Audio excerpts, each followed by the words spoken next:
Eco-walk na may kasamang river bathing, farm hopping, tree hugging at simpleng pagtitipon-tipon tuwing pananghalian. Ito ang ilan sa mga ginawa sa huling araw ng gastronomic experience ng Ladiyang Haven Community noong December 17 sa Taloy Sur, Tuba, Benguet.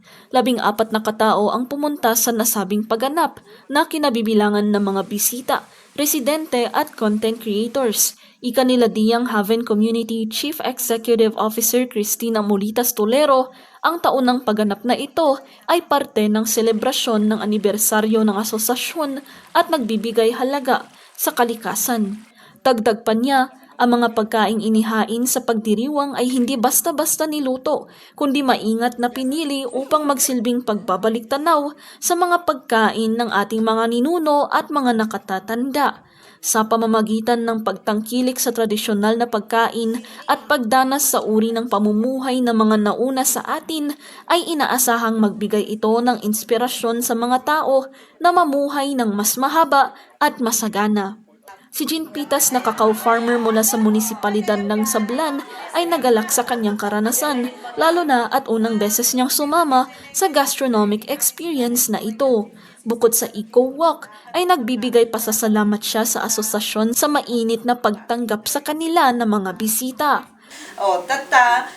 Tina-appreciate ko na pinaka hospitable ni Ma'am Christina. Food because of the food. Tapos dapat dagito farmers dapi man nga ikat ma-appreciate ko ta kwa unak pa nga agalak man tikas to'y bayadak ay ako.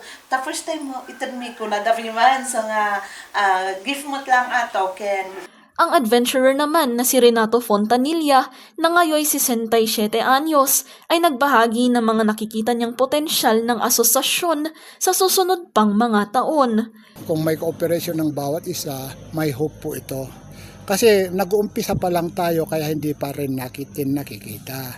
In the long run, pag makikita natin ito, mga ilang taon pa, makikita natin ito ng pagbabago ng Ladiyang. At saka pag isa pa na makikita ko, kung makikita natin dito na may marerentan o mas maganda kung libre para sa kanila lahat ang mga kita dito. Hindi na tayo nagbabayad ng rent sa mga store, kundi para sa mga farmers na lang. At matutulungan din natin sila na yung mga farmers na yan, mapag-aral nila yung mga anak nila, magiging membro yung mga anak nila dun sa association na to, magiging itong community na to, malaki na. Ngayong 2025, ang Ladiyang Haven Community ay nagdiriwang ng kanilang ika-5 taong anibersaryo at may mahigit 70 miyembro. Bagamat ilan lamang ang dumalo sa pagganap ngayong taon, ay lubos na naiintindihan ni Tolero ang sitwasyon ng kanyang mga miyembro. Naisat itikas tayo dahil ito yung nairaranagan. Lagi kasi ako. Kataanak nga jay may isang leader nga very demanding nga masapol nga dadaanin. Kasi iti situation iti farmers.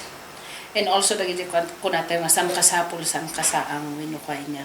Kat they need to kanmot lang atendaran da iti family activities da, Christmas takta actually.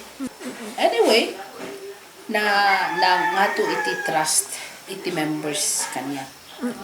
Ayon din kay Tolero, ay patuloy pa rin ang advokasya ng asosasyon na paigtingin ang pag-alaga sa kalikasan at pagsuporta sa kapakanan ng mga magsasaka. Ira Marzan para sa Herald Express.